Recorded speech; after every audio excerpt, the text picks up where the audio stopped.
It doesn't originate with Imagine Dragon. Imagine Dragons. It originates Sorry. with Dr. Dre. Oh, that's great. Time's up. Let's do this. Time's up. Let's do this. Whoa. Whoa, what is this? Greeting, traveler. I remember this.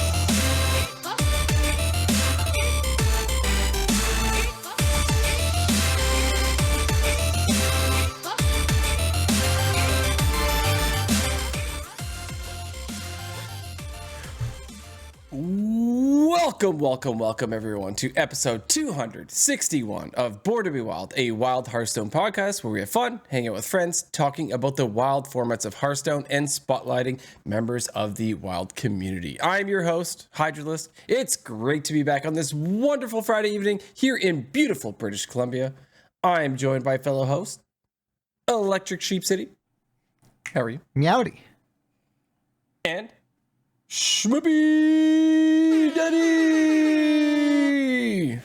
May I offer you an egg in this time of need?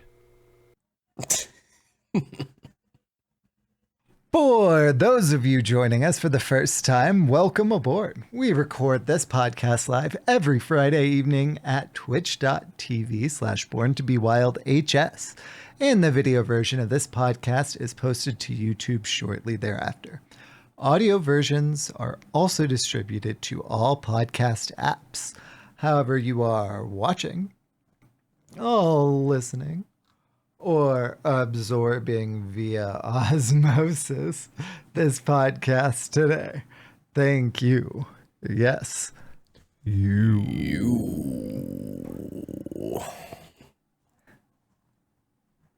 Content plug, SchmoopieDady. Before we get into the main topic of the show tonight, I'd like to say a quick thank you to the patrons of our show. Your support means the world to us. If you enjoy this content, please like, subscribe, and comment on this video on YouTube. Another simple way to support the show is to leave a review on your podcast platform of choice. If you're watching live on Twitch, we've got some awesome emotes that you can unlock by subscribing to the channel. This is free if you use Amazon Prime. Finally, if you'd like to support the show financially, you could join our Patreon for as little as $1 per month. We have some channels in the Discord that are unlocked by subscribing to the Patreon, where you can see the show coming together each week. Check it out. If you'd like to interact with us personally, please join our Discord, a free and amazing online community of friends from all across the world who love talking about Wild Hearthstone. Links to all of this stuff and more, including our merch, can be found on our website, which is www.borntobewildhs.com. Hydralisk, how's your week? Good, man. Thanks for asking. Nobody ever asked me that question. I do.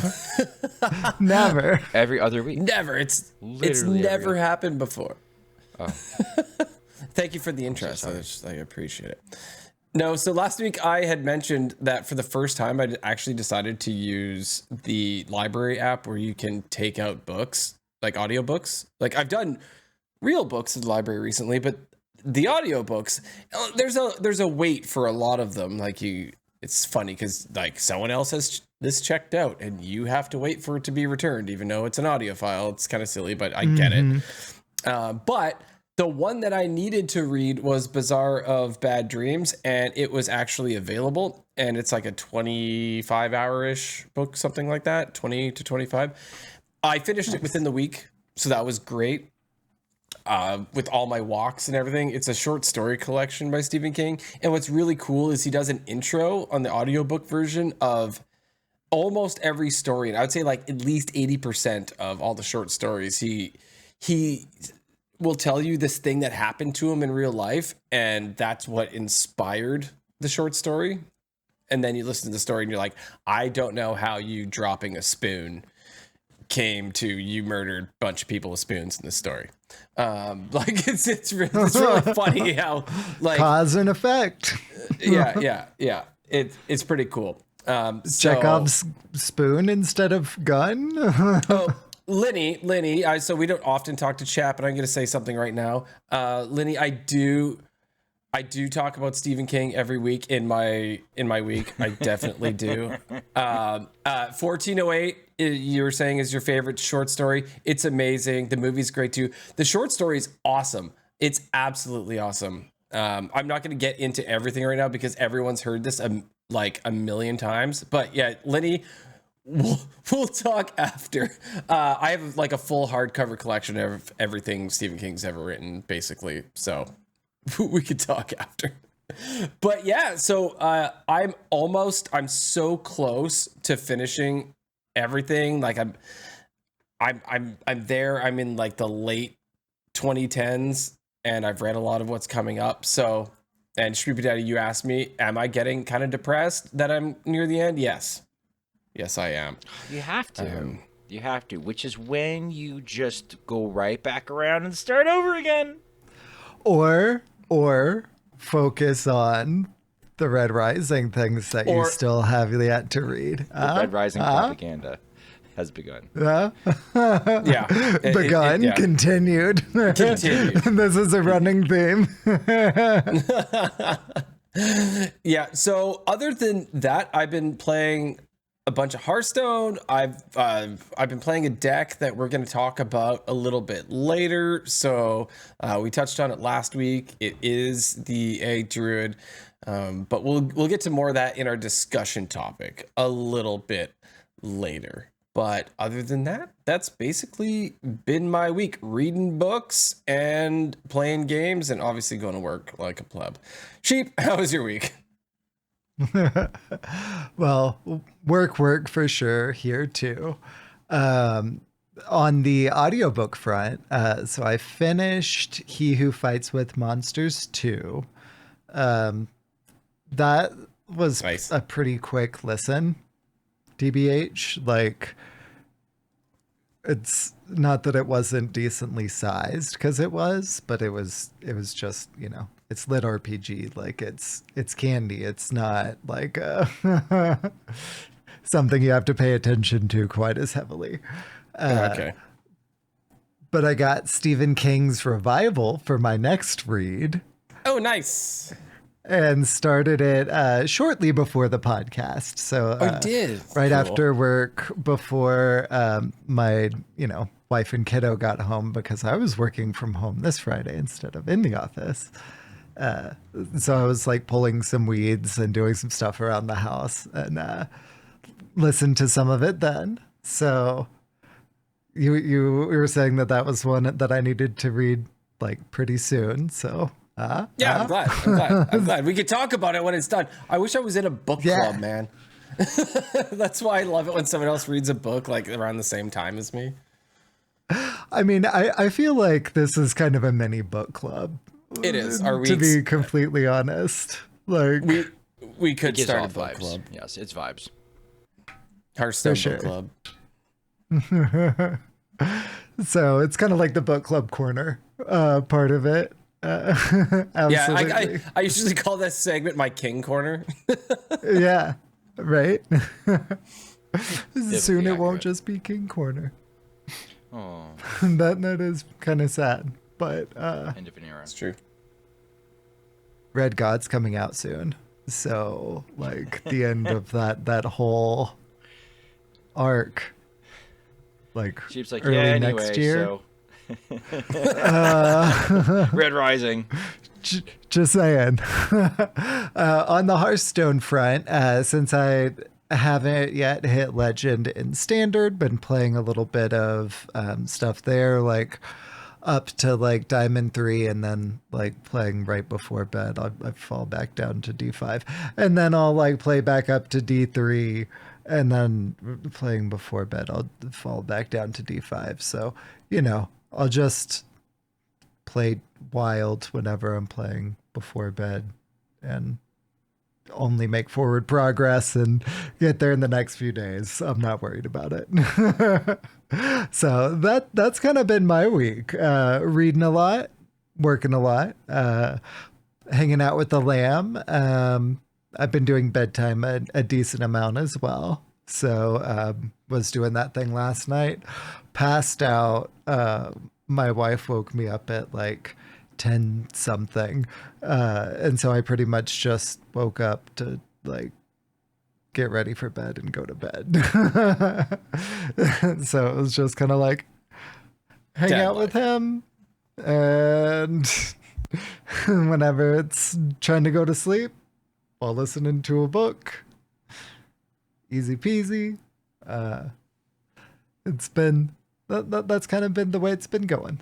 So SchmoopieDady, how has your week been, my friend? Sure. Apparently everybody, all of my children have significant others now. My son is in second grade and already has a girlfriend. They're whispering "I love you" to each other across the classroom. My daughter That's adorable. is 4. She's 4, and she's already found a little Hispanic boy with curly black hair that she's taking a likely to, and they're screaming "I love you" to each other across the room. Yes, that's yeah. I'm like, guys, seriously, this early? I know it's normal behavior, but it is pretty funny to me. And yes, I do feel ancient. So that's like the child front of what's going on. I've been playing in Hearthstone. I've been playing off stream a lot of Baby Arena, is what I'm calling it. The little one ticket, Barina. like take your ride and go. Sure, yeah, like the normal above ground one, not the underground one. I found the underground arena to be. It's. I think the premise of it is cool.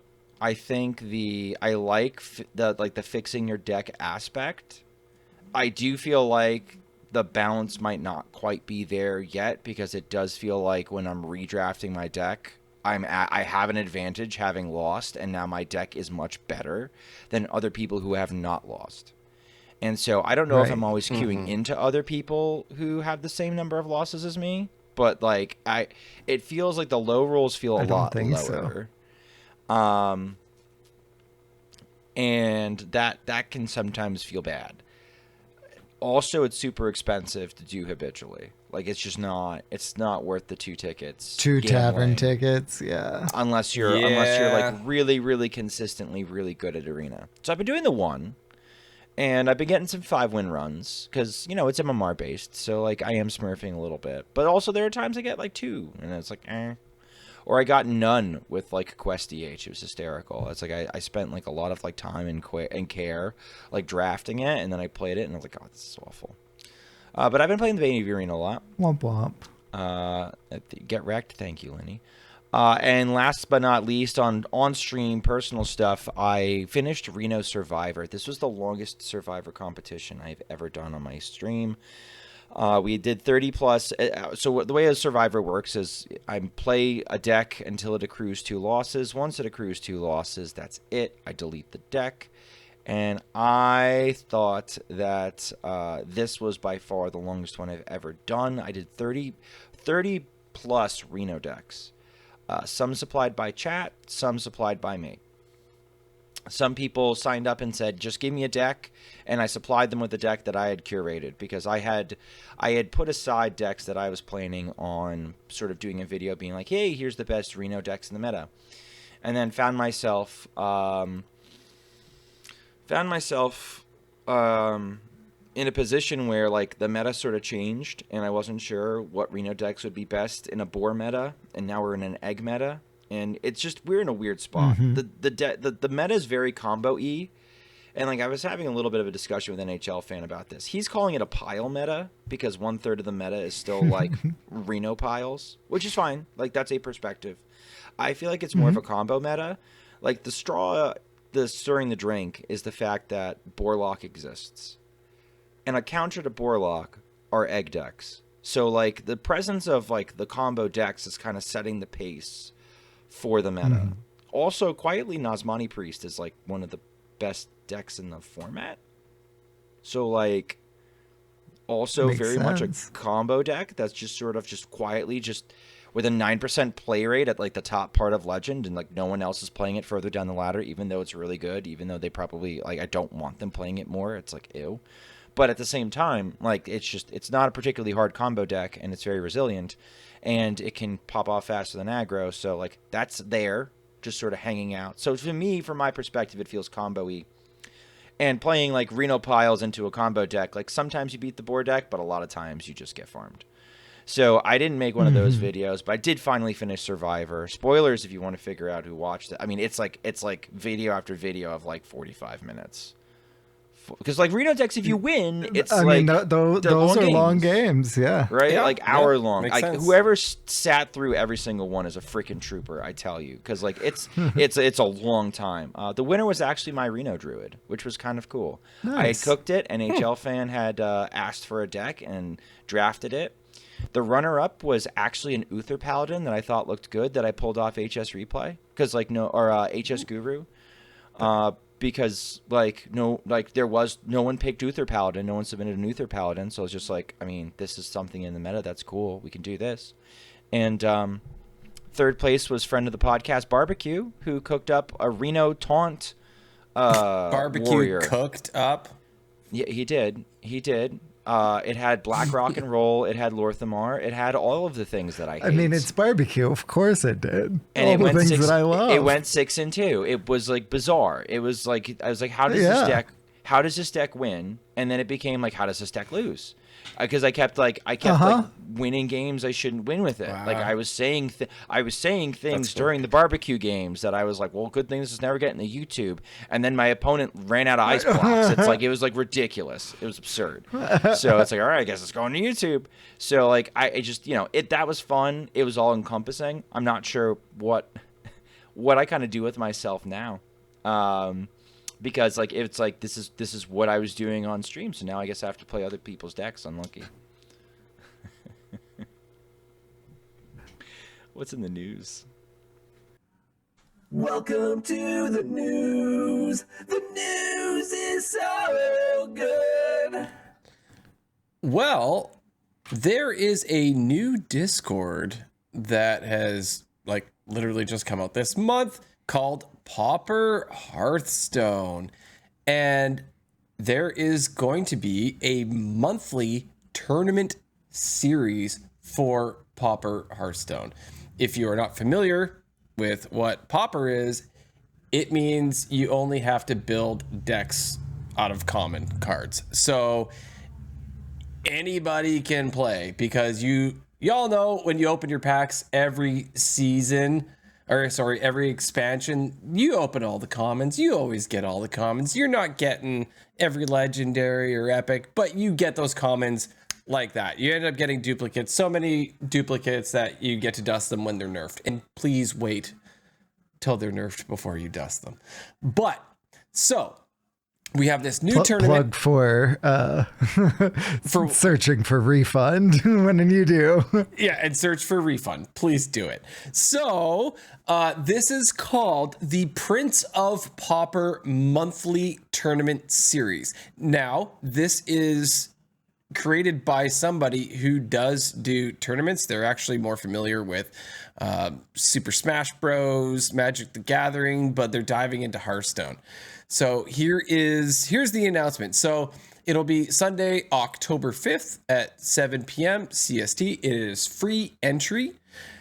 They state that I am excited to announce the very first Prince of Pauper. I hope you guys will enjoy this fun, competitive way to discover what Pauper Hearthstone has to offer and see who really is the true Prince of Pauper. So it's going to be 3-deck conquest style with double elimination. There's a link here for where it's going to be streamed at. It'll be on twitch.tv/BeebsLive/home. And so, yes, it's free entry.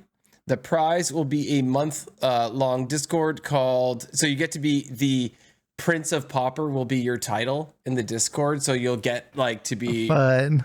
At the top, in the top right corner of Discord, you are the Prince of Pauper, for like the next month because you won that thing.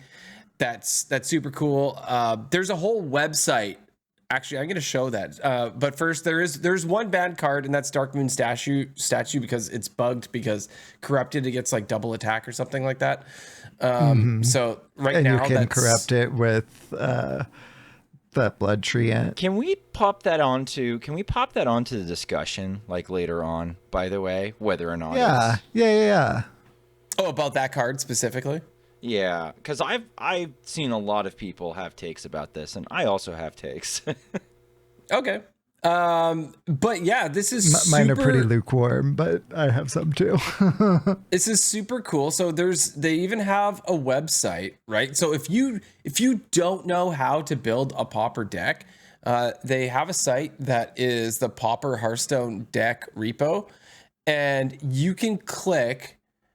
I've got it up on the screen here. If you're watching the video version of this, you can go through your favorite class and you can select so let's say you're a warrior main, right? You like pirate warrior. You could go click on warrior.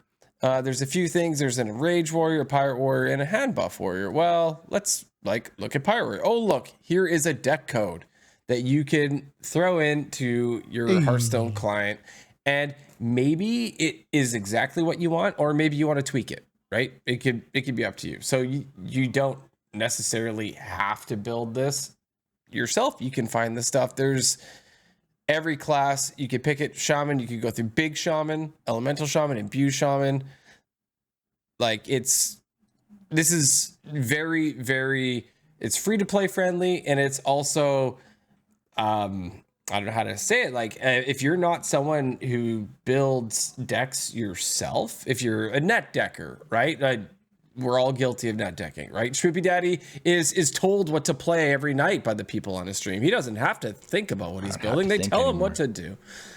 You can But go SchmoopieDady, like the rest of our hosts, has been playing for ages and has all the cards. If you listening are not like SchmoopieDady and myself, some of these deck lists are all of these deck lists on the All site here are Pauper quote unquote decks, which I can't recall. In this one, is it only commons? It's Only commons, which is different than typical Pauper rules also include rares.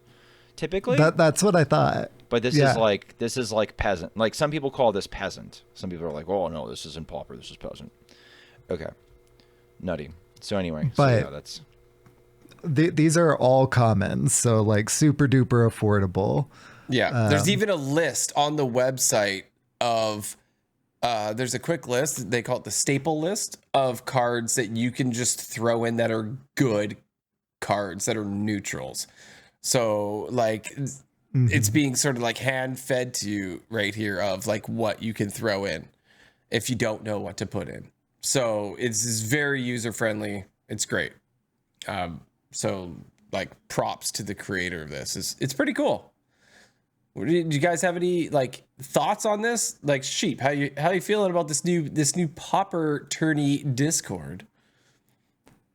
I mean, I think that more engagement with the particularly deck building type of community is a good thing.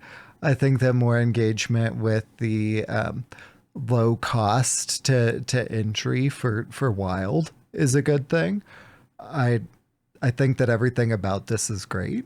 Like complete props to these folks because this is incredible. That's kind of my thoughts. What do you think? It got a lot of energy quick. It got a lot of energy quick. It was a Reddit post, and I've watched this like Discord double in size. What they're almost up to. I just posted the link in chat. It's almost up to like, oh my god, it's almost up to like 300 people. It's at like 250 people. Like last time I checked, it was it's like more than 2.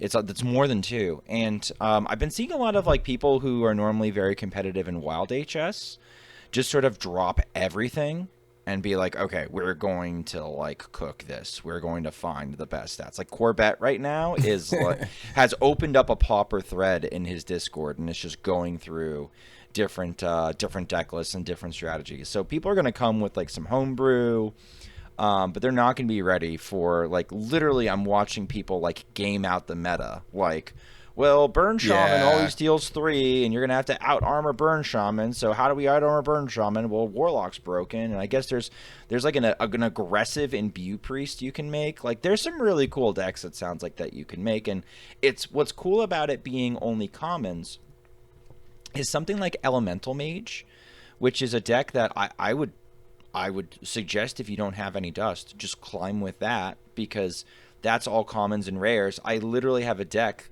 a deck list that is exactly 1600 dust. You could take 1600 dust and play Elemental Homage Mage to and go hit a Legend. good old podcast. Like you just, it'd be great. It's a fantastic deck. It's a lot of fun. But no rares guts the amount of draw that's in that deck, and it becomes very high rolly, and it's all basically like it's all kind of focused on like, all right, well, now we go all in on Herald and hopefully we find the cards. So no, I think this is really cool. I think it's fun to give people, you know, deck building challenges. That's why we you know, we occasionally host our own tournament with deck building challenges in it. But this is really cool to see that energy, and that they've got the infrastructure to run it right now and the bandwidth to run it, and good for them. I hope they keep it going. Absolutely. Yeah. It's like I said, anybody, you can join this weekend. I'll put the link in the show notes if you want to, you know, join this server, because yeah, the more the merrier, obviously. So that's super cool, and really excited for anybody who's trying to bring, you know, just like more competitiveness and all this stuff into Hearthstone. And speaking of competitiveness, this just in, the Wild Open is back. Hooray! However, it's EU. So for all you EU players, because, you know, we do a lot of stuff here over in NA, the Wild Open is back. The tournament is going to start Saturday, October 4th. And you have to submit your deck submissions by October 3rd. SchmoopieDady. Yes, I raised my hand because I have an important statement. Yes. EU rhymes with PU. This is my concern. Oh, because none. May I address your concern by saying it also rhymes with Wii U? Which is like the ambulance is over there. It's awful circle. Uh-huh. See? You guys are crazy.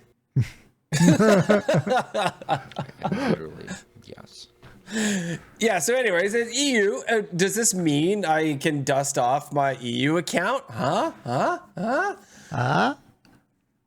I could probably slap together some sort of lineup with my account that I haven't played on in 2 years. I got dust. You got plenty of dust. I could probably come up with something over on EU. I used to have like wild ladder deck you could that, but other than like crazy Reno decks, right? That were like 20,000 dust to make or something. Like, for sure. I didn't have those, but yeah, I can take a look and see if it's viable. I think I packed like all the Reno Warrior staples randomly on EU. I went back because I had an account that I was using. And I went back and, I had my Barnes Druid. And I was like, all right, well, at least Barnes Druid's here. And I was making Elemental Mage. And then, I was like, wait. I was going to do, free-to-play. I was going to do free-to-play, Control. I was going to do free-to-play, Control Warrior. And, just with Zeph and Reno. And then I started putting it together. I'm like, wait, but I also have Bran. Wait, I also have this. Wait, this isn't free-to-play Control anymore. This is just full speed Control, and I just happen to have packed everything. Lucky trash. So I decided that I wasn't going to do it, because I was like, all right, well, this is this is too easy. This isn't even a hard mode, right? Because I'm a hipster. So that's where I left it. And while that was accessible for your particular run, it would not be a translatable, accessible experience, right? Not. No, absolutely not. Amazing. So if these are two things you can compete in that are happening in the next week or two.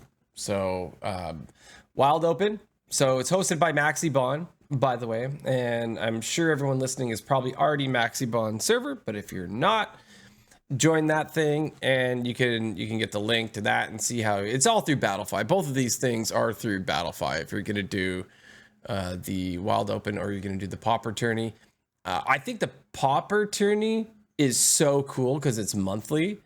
Like that's rad. Yeah. That's like that adds a whole new element of Hearthstone. Like if you're someone who loves Twist and you want to play it, but it doesn't exist half the time and it sucks, you could play Pauper. Half the time?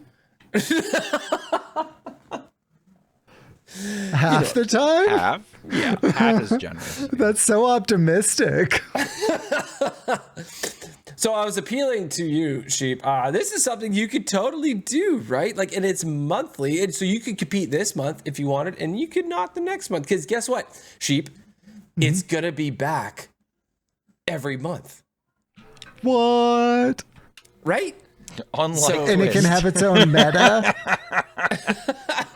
I'm sorry. It was like it was just low hanging fruit. Yeah. Unlike Twist, rip. But yeah, so I super still cool. need to record my my song for Twist. Like I have a Come on, baby, let's do the twist. No, Is it that song? No? that's not the one. No. Oh. What, twist and shout? Are you angry about Twist? Are you gonna twist and you're gonna shout? No. Beatles? No. No. Okay. You'll see soon, Okay. hopefully. I'll make those other two. One day. Yeah, one day. All right. One of So- these days. There wasn't a whole lot in the news, but those are two really cool news items. In my opinion, it's cooler 100%. than a new card. is how I see it. Like Yeah. community created and supported events. Very awesome. Let's move on to our discussion topic. So, last week, SchmoopieDady talked about a deck, and that was Egg Druid because our payoff got taunt, right? So that made it a good deck because before nobody cared because it didn't have taunt and any aggro deck would just go face. It's a thing. And Blister Guy on episode, I think it is 1509 of Walk to Work, highlighted the fact that he actually ended up hitting Legend in Wild, as he quite often does. When he does with entertain the Egg format. Yeah. Yeah. Sometimes he gets a little annoyed with it, with Wild, and I can understand why. I play Wild. I get annoyed with it myself. Same. He's a standard main, but he quite often has his Wild Legend story that he will tell on his podcast. And in this Quite often.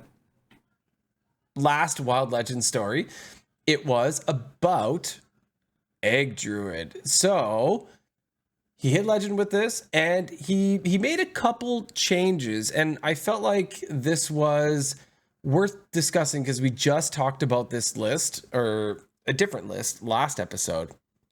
Now, while I was listening to his podcast, I noted that he's not the biggest fan of Oaken Summons, and most people know what Oaken Summons is. So I'm in this list. It's a great card. It gains you armor, right? It does things. It's gonna summon a minion from your deck. You only have 2 minions, right? So it's Oaken Summons is totally pulling Umbra or your egg, right? That's a good thing, and it gains you armor. You can live longer, right? He's chosen to pull this from his deck on the basis that he feels that it's too slow, and has put in Captured Cold Tooth Mine. So if you are not familiar with those cards, I'll just put these up on the screen. So Capture Cold Tooth Mine is the 2 mana druid spell that is a choose one, draw your lowest cost card or your highest draw cost card. So he's opted to put this in. Yes, ElectricSheepCity. I absolutely love the inclusion of Capture Cold Tooth Mine here. And honestly, I kind of want to cut Savage Roar as well. So that our only possibilities are Umbra and Kelos. But I mean, Roar is so good that it's probably not worth. Well, I get to get into that a little bit more because so with Captured Coldtooth Mine, you're either drawing basically Umbra is the top one off the list for 2 mana. You're drawing that if you didn't get it already. There's already a bunch of tutors, but then it's Egg, and then it's your Savage Roar. So now when you pull off this combo, you always get a board full of eggs, right? And your 2020 at the end.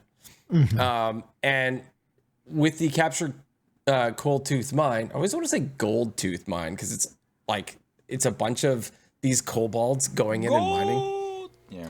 Gold. Yeah. The Savage Roar is like the next one that you would get, and so then you can. True, it's a finisher and having more. It's a finisher. Do you buff your board with it, right? So that's where. SchmoopieDady, trust me, I'm gonna give you your moment in the sun. Just like I'm really holding back. I was speculating, not having played with the card in the deck. yeah. I'm By the very way, much I biting have- my tongue. I have played Blister Guy's version with about a 75% win rate, plus or minus a percent or two in Wild. It's going well, like really well. And like it really does work. But there are arguments to both sides, right? Now, one more thing I'm gonna put up is we have Miles CH in our Discord had posted, was struggling at the end of the month with Miles's climb, right? Jumping between decks, which usually isn't the best thing to do, but ended up playing Blister Guy's Egg Druid and Storm to Legend at about a 19-2 win rate. That's like 90%. Like that's crazy. That is an insane win rate. Yeah, and Miles noted, deck feels super fun. Love essentially 4 minion tutors plus additional Umber tutor with highest cost card. Beat an Egg Druid who Oaken summoned his minions out in the wrong order. Ooh. That could not be That good. emoji. But SchmoopieDady shaking his head right now. It's great. It's great. I love this. Poisoning the well so badly. It's insane. I'm gonna pass the mic over to you, and I would like to hear your thoughts on Oaken versus no Oaken, or Oaken versus Capture Coldtooth Mine. Sure. So like it looks like the community is attributing this deck to Dane. They're like, Dane broke the meta again. Okay, I guess Dane did it. And Dane included a version that did have Oaken Summons. And Did Dane do it? You know, I did get a question like in my Discord. Somebody goes, "Hey, Schmoopie, give me an Egg Druid list." And it's Dooge, and Dooge doesn't usually read what I type anyway. So like I sent him 2 lists. And he's like, "What's your best one?" And I'm like, "I have no idea, dude. It's been like 36 hours. Who knows what the best build is?" But I did send him Blister Guy's non-Oaken list, and I also sent the Oaken list I had seen, I think, Copper Scum playing. And it's interesting because the list I got from Copper Scum is very similar to other decks on HS Guru. So I went and I looked at an Oaken list on HS Guru, and I looked at the stats per cards. And checking the stats per cards, Oaken Summons is like the 4th best card in the list behind Lightning Bloom, the Egg, and Umbra. So what this typically tells me is no, we don't cut Oaken Summons. Yes, Capture Coldtooth Mine is a great inclusion.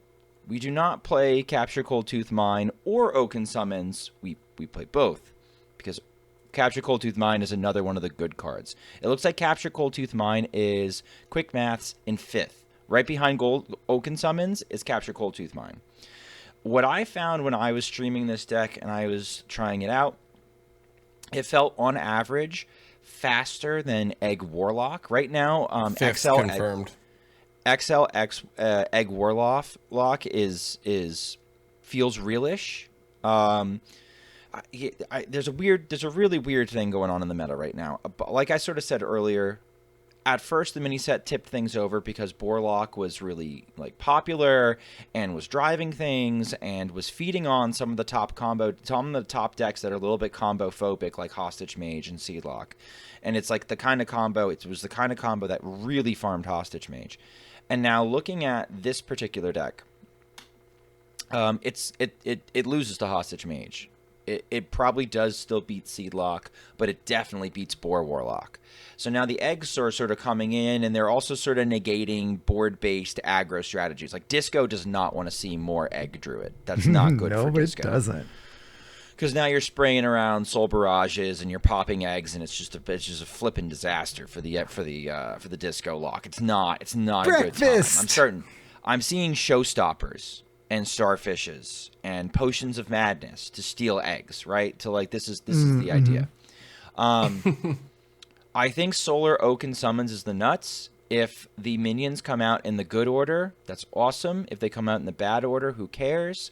We have Lightning Bloom, we have Innervate, we have things that can pay mana in order for us to play a spell that ends up popping the egg anyway, like Lunar Eclipse, like Life Cycle, like there's a couple of other options that we have.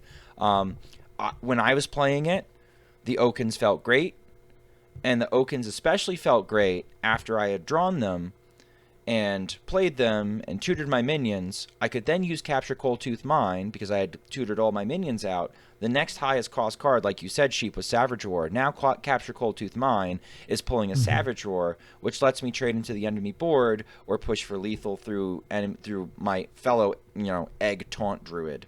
No, it felt solid. I am unequivocally on the Oaken train now. I think the deck list is functional without Oaken Summons, but I think it's throwing not playing them.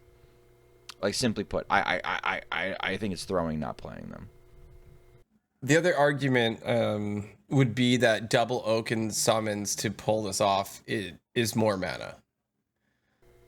Sure, but we run Innervate and Bloom, and we run Invigorate and Wild Growth. Like, kind of like the nice thing about this deck is you're basically doing Druid things in the beginning. You're just ramping and getting extra mana, and who gives a crap about extra mana? I'm a freaking Druid, baby. I got all the mana in the world.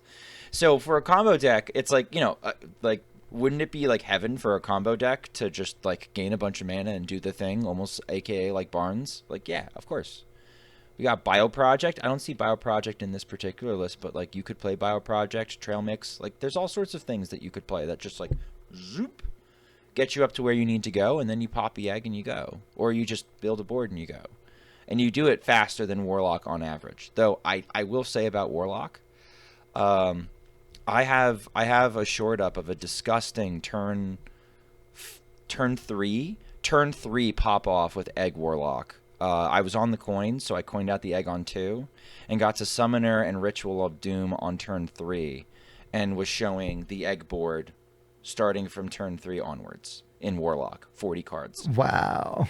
Warlock can go off just as fast as Druid. I'd say on average it feels like Druid goes off faster because, again, you have more mana to kind of wiggle with. I've been testing on and off tonight a little bit. A hybrid 30 version does egg, also does boars. It's done better than I expected. Wow. You are definitely losing percentages into aggro.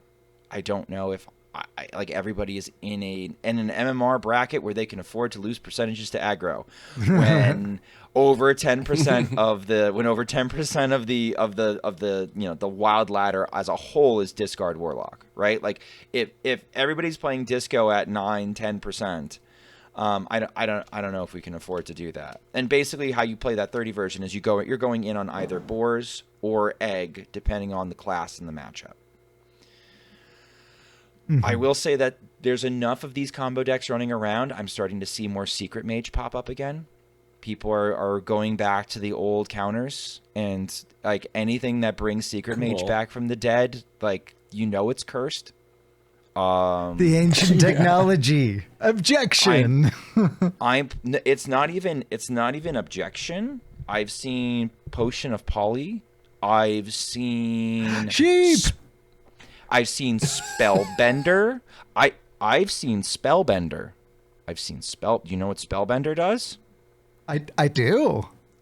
I do. Yeah, redirecting a spell that would normally target your minion into the Spellbender. So now your egg doesn't pop. Or Poopsie. any that is directed at a minion.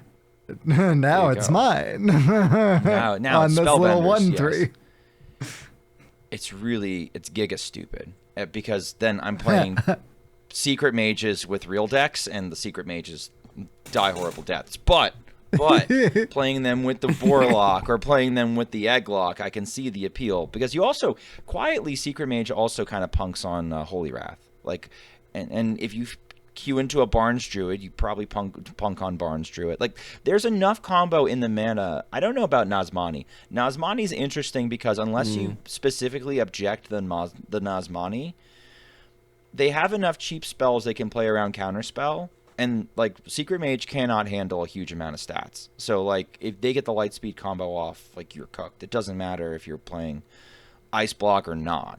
They're going to make enough things with Rush and huge stats that you're cooked. So, that one's a little bit trickier. But I think the meta is combo-y enough that, like, this is what we're looking at. And in the spirit of that, combo decks, stuff like Potion of Polymorph, if you're playing your minions from hand, they're exposed to that. If you're pulling them from your deck with a 4-mana spell that also gets you 6 armor, I don't know. It's a lot harder to disrupt. What do you guys think? I mean, the redundancy makes sense. Redundancy, good. Yes.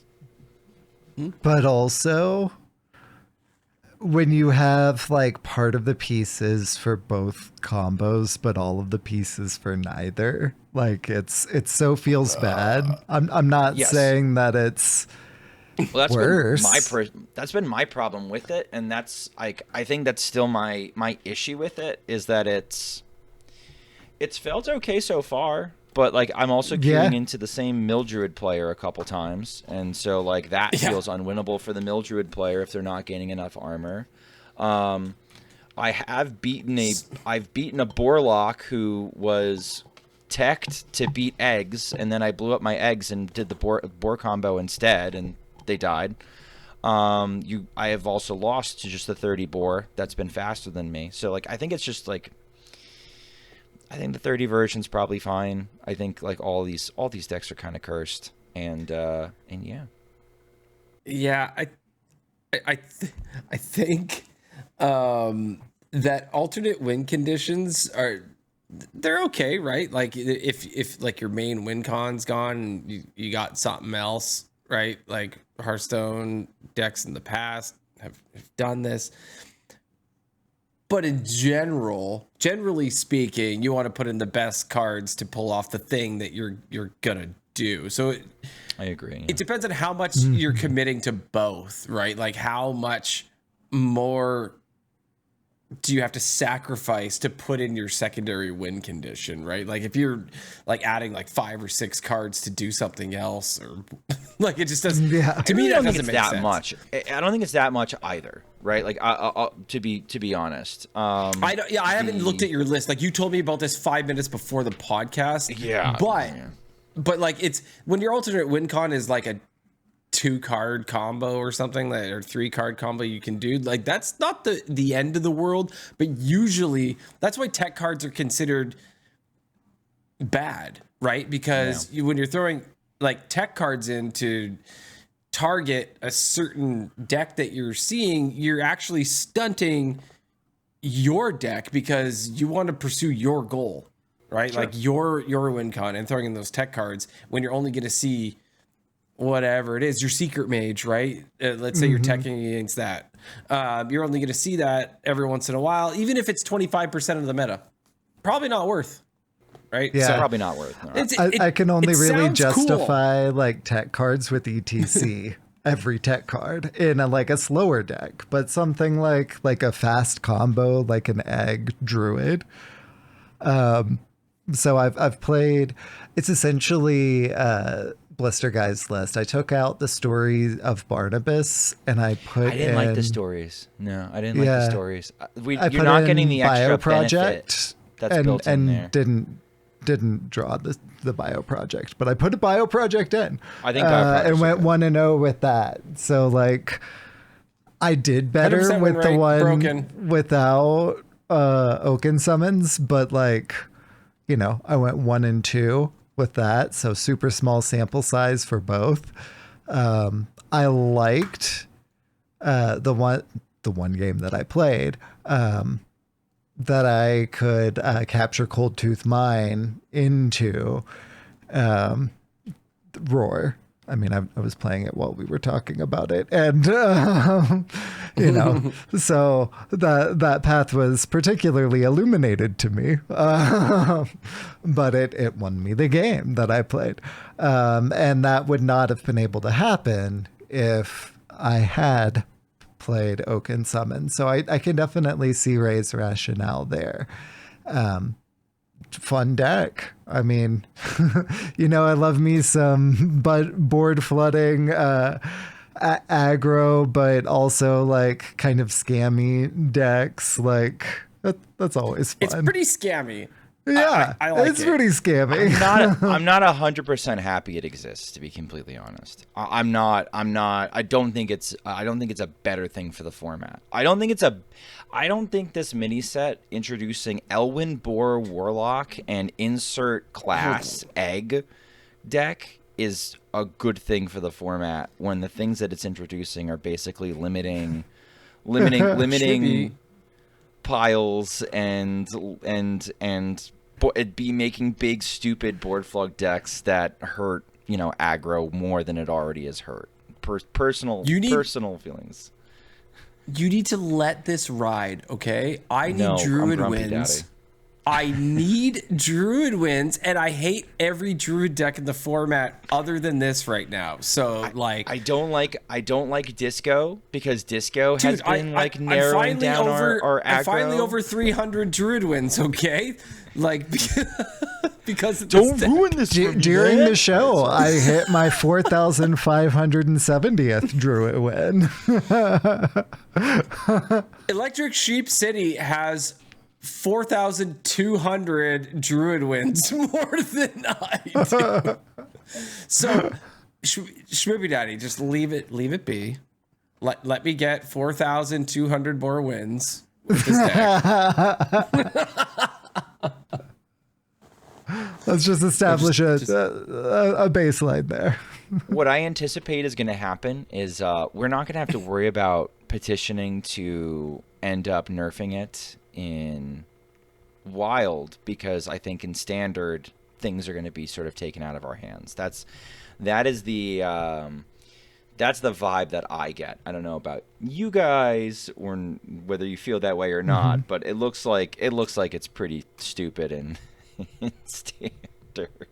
I haven't run into it in Standard yet.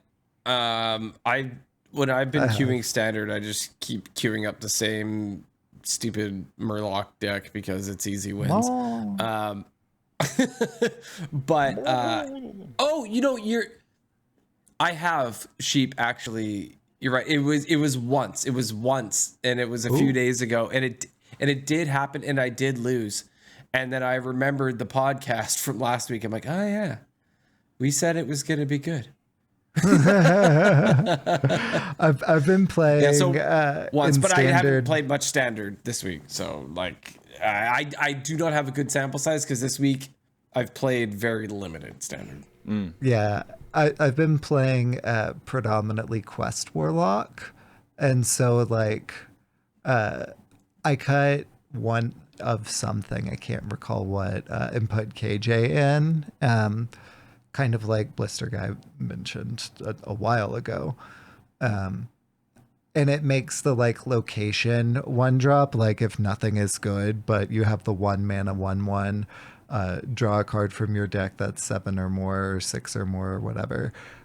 Whereas before it would just be a 1/1 and, a 1/1 is not like a bad thing. Like if you're looking at taking damage versus aggro with like Flame Imp or, but like it can have a potential upside as well. And those kinds of situations. Not necessarily, again, against aggro, like you're not necessarily looking for the KJ so much as you are trying to get the KJ out of your deck so that you're drawing your more impactful cards.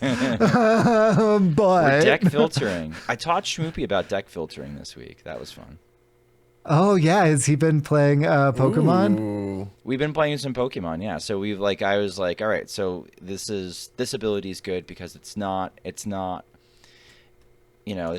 is deck filtering. And he's like, I'm like, so if I'm drawing like if I'm drawing my energies, do I have to worry about drawing them more later? And he's like, no, you can just draw your good cards. I'm like, yeah.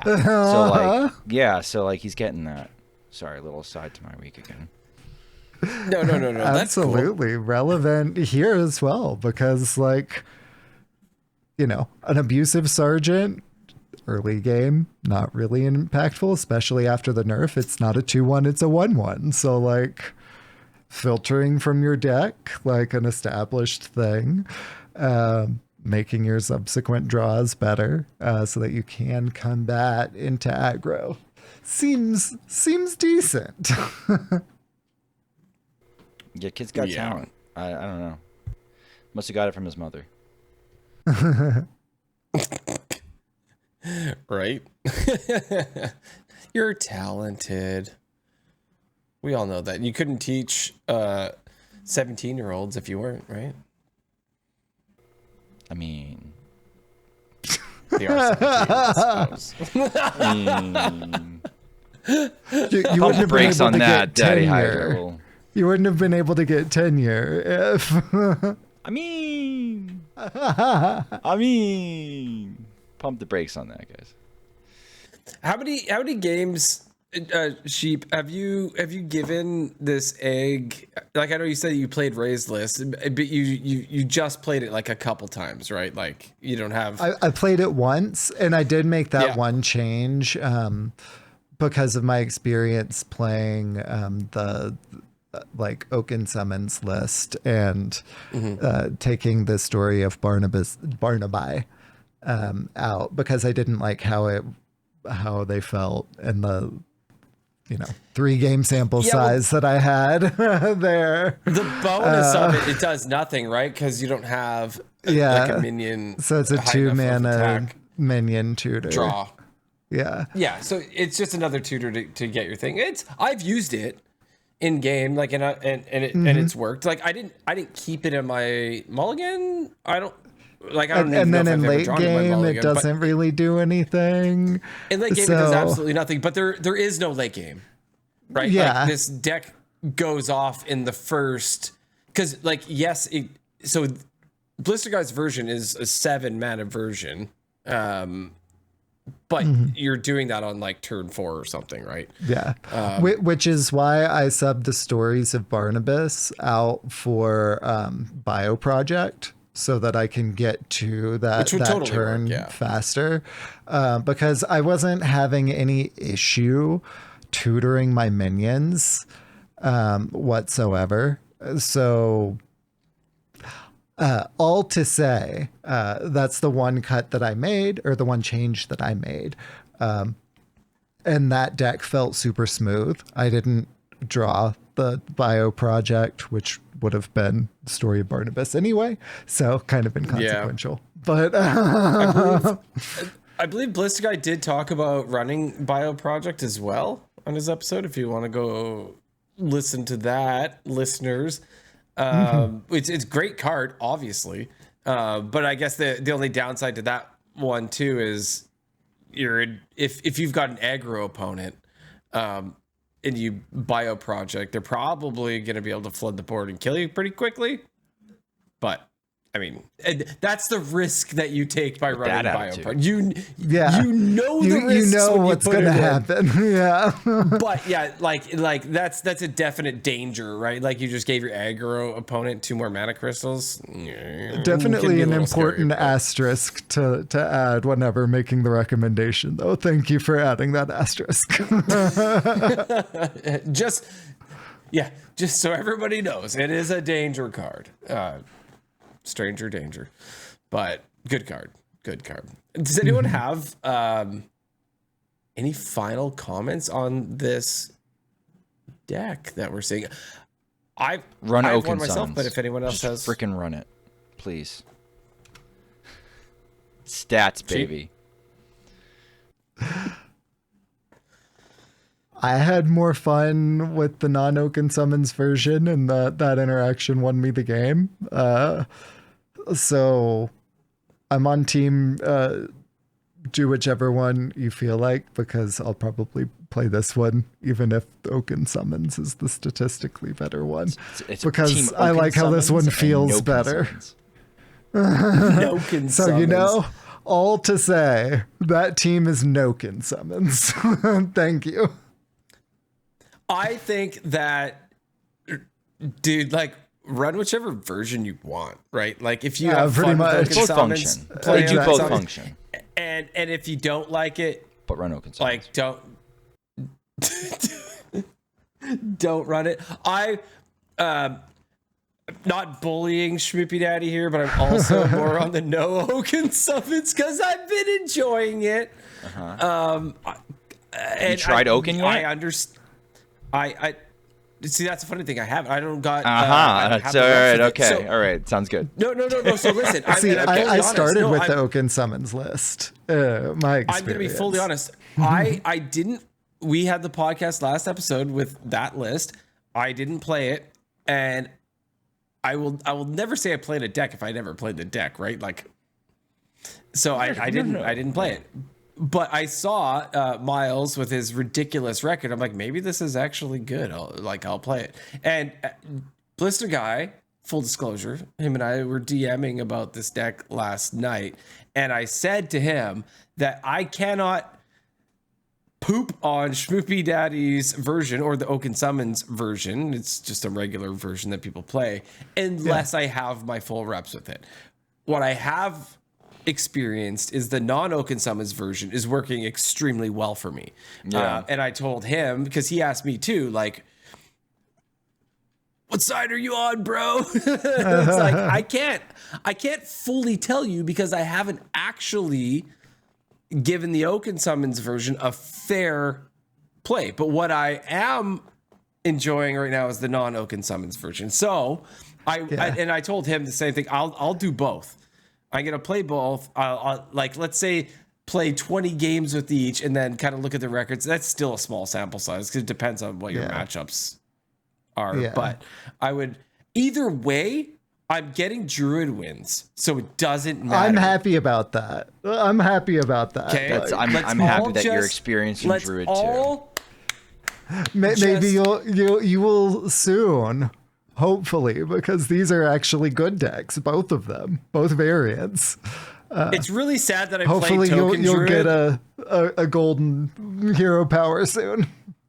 I have plenty wins over all the servers to have that golden hero power because I played Token Druid on EU and Asia for so long, but oh man, it just SchmoopieDady has had his hand up because for a you while. asked for Sorry. my final thought. Oh, did you? And then I gave my final thought, but then like I just want to add. Thought?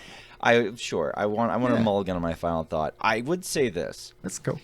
If I'm looking at the stats for a card, and I'm looking at it, and from a mulligan impact standpoint, it's like the fourth best card in the deck. And then from just a drawn impact, which is just like, I think that includes both the mulligan and later in the game, it pops from being it also goes way up to being like the third best card in the deck. Like it's an omega positive in both categories.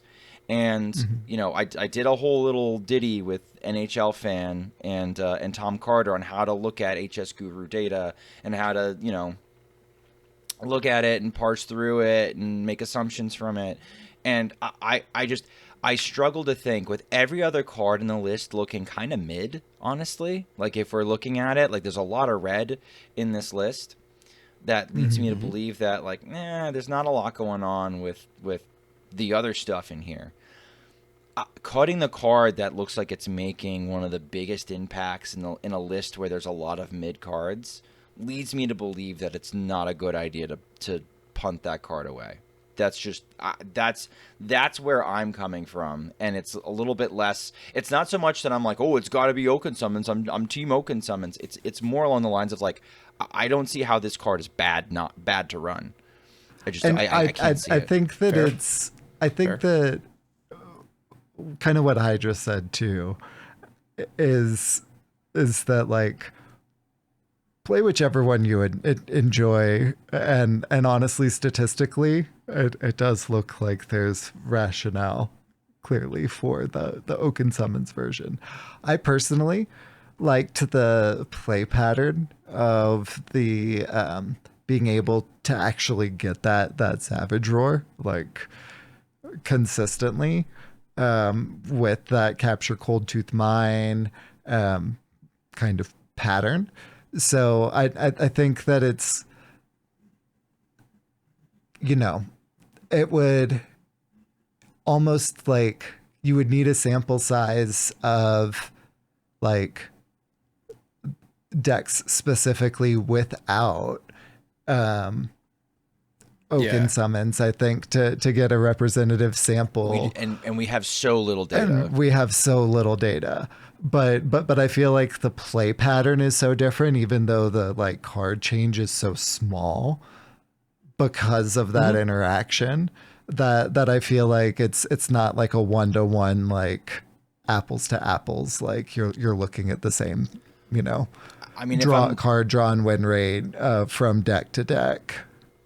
If I'm mulliganing for the Oaken Summons because they look like they're one of the better cards to have in my deck, there's a good chance that if I'm running Cold Tooth Mine, I'm not tutoring those. I'm tutoring the Savage Roar after I've already tutored out my Egg and my Umbra because I had the Oaken Summons. So because I had that happen a lot to me when I was streaming it the other night. What I think Capture Cold Tooth Mine would happen, I think the big swing on that one wouldn't be in the mulligan impact. 0.8, I think, is probably about right. Like, you know, you're probably getting enough of the good stuff that, like, generally kind of halfway positive impact, but not, like, super positive.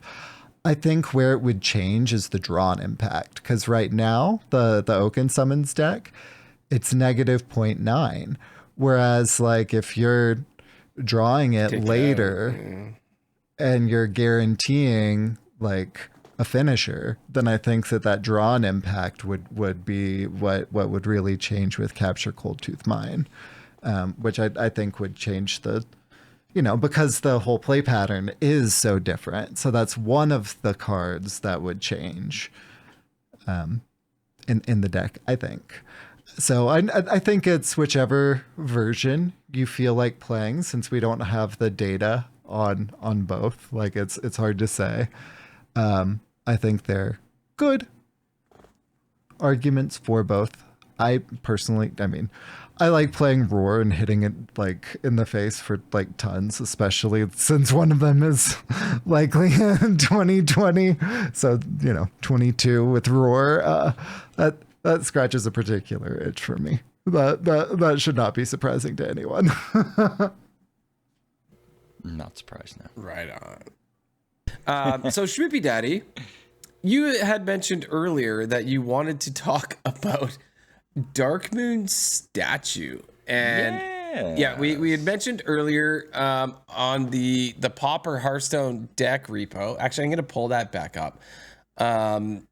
It is one of the only card actually that is banned in in Pauper because of its bug. So the floor is yours on this card.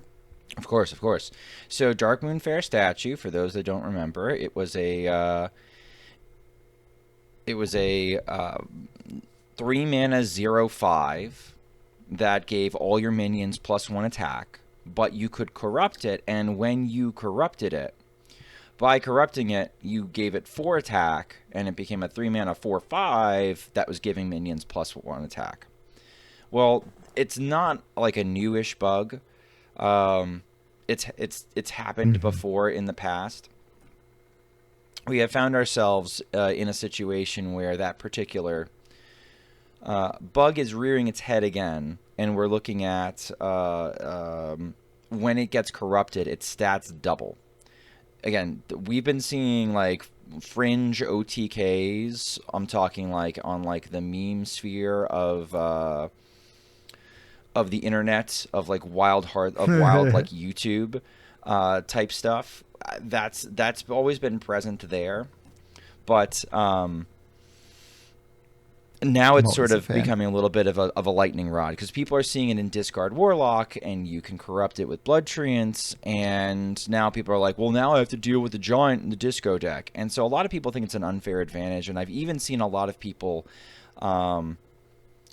doing a lot of morality signaling, that like, oh, well, you know, I am disappointed in you, though, Schmoopie, that you would say that it's okay to use a bugged card. And my take on that is, like, it's absolutely okay to use this card. If this card was a problem, they would have banned it by now. Yep. I think they did just recognize it as a bug after the last patch. To like a bunch of wild players were all losing their minds about that, because they're just like, how do they not know? Well, they didn't know. So that's unfortunate skill issue. So they do know now. They do know now, which is cool. Right? And so now that they know, we can start talking about, oh, is it like, you know, do they ban it? Do they not ban it? Stats wise, it looks really mid in Disco. Like it's like in the middle of the road. It's already a deck that kind of struggles from not really having a lot of good things to do anyway with the last 5 cards in its deck. So like adding statues and having Blood Treants that have already had some kind of synergy seems okay. But I don't know. How do you guys feel about playing with the bugged statue? Am I bugging? So I've always said that, like, it's not our job to police what other people do.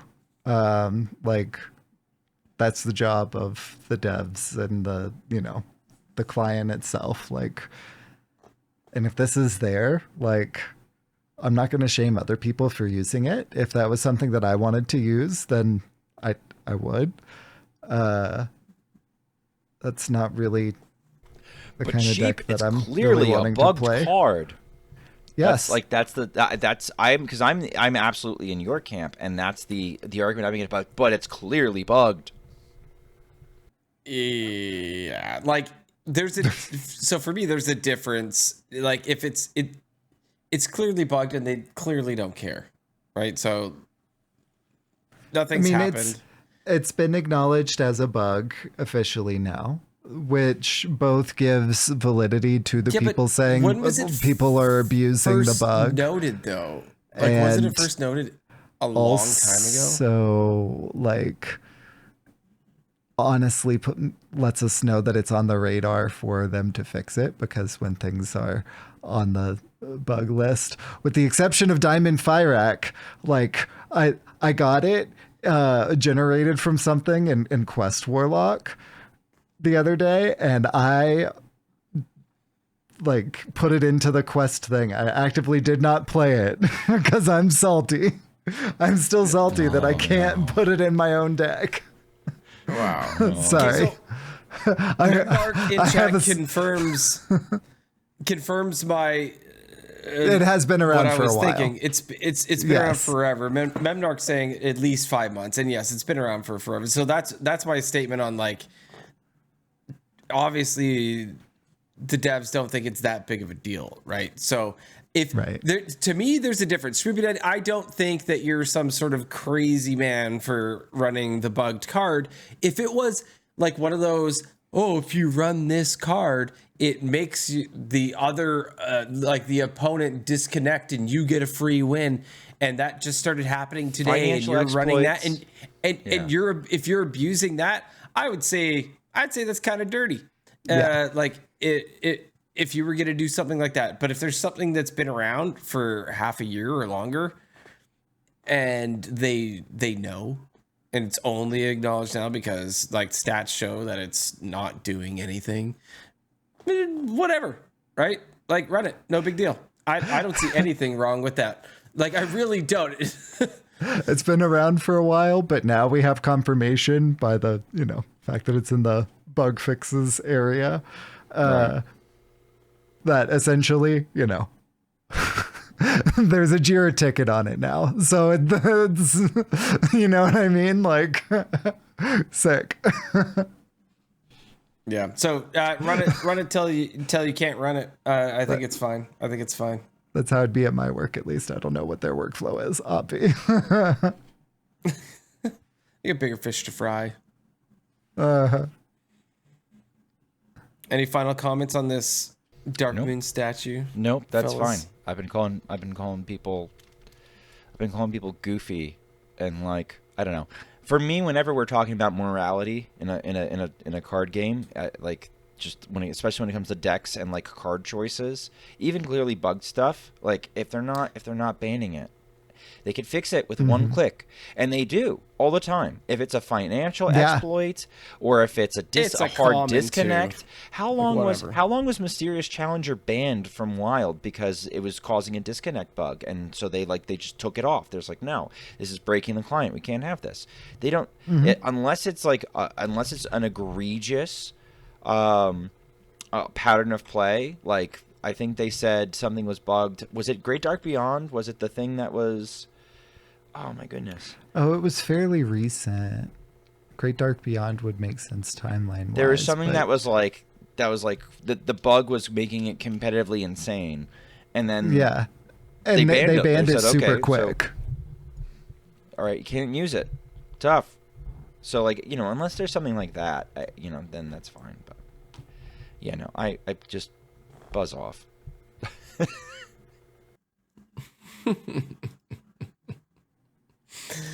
That's great. All right, SchmoopieDady, I heard you were going to ask somebody a question. Who are you going to ask? I'll ask you, Hydra. I think I asked Sheep last week. All right.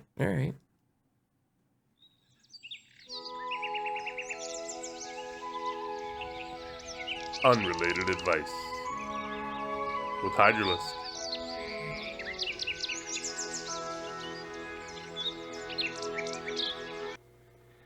All right, Hydra. Yes, SchmoopieDady. So, Or should I call you Daddy? no, that's not necessary. We've talked a lot this about isn't that eggs recently, and what came before the egg, possibly the chicken, right? Oh. And you've asked me how to make butter chicken multiple times in the program. And I have scuffed remember it. now. How do you remember now? Ask a third time, poof. Anyway, so this is my question for you, because you have asked me in the past to describe processes that are unorthodox and how I would go about trying to do them, and so I'm going to do the same with you now. You asked me how to make butter chicken, but I'm going to ask you, Hydra, how do you make chicken butter? Ooh. I basically have to milk a chicken. All right. Okay. All right, let cook. Let cook. we're starting off strong. So, well, it depends on what your definition of chicken butter is. Like, if we're talking Butter made from a chicken. is your okay? This is the now established baseline. I don't know if chickens lactate. Okay, I know they have breasts, but I'm pretty sure they don't breastfeed their children. So I don't think that's really a route I can take. But if we're gonna sort of like seep out any, like, I guess maybe oils or savory flavors from a chicken, I guess what I would have to do is I am going to have to cook this chicken. I'm going to slowly roast this chicken. Okay. Well, we're going to kill it first. Okay. So we're going to kill this chicken. Thank God. We're going to behead it. Okay. We're going to behead it. We're going to pluck it. We're going to take all the giblets out and all that sort of stuff. And then I'm going to want to slowly roast this chicken. I'm going to set my oven somewhat low. Like we're talking like maybe like a 325 or something like that. Sheep, go ahead. What are you going to interject? Okay. Sheep's got a recipe. We'll let cook. All right. Yeah, afterwards. Afterwards. I don't Okay. want to No. interrupt Hydra's flow. Yeah. Continue, Hydra. Sorry. Yeah. So we're gonna slowly oven roast this chicken so that it's already dripping, right? Like this chicken is dripping. We're collecting all the drips, okay? Drip it. And we want this chicken to be moist. So we're not going to overcook this chicken. We got to be careful. We're just gonna go up to the I believe it is 165 degrees Indirect for a heat? chicken to be fully done, and we're only gonna hit that, right? We don't want to go further. At that point, this chicken is still gonna be full of flavor, right?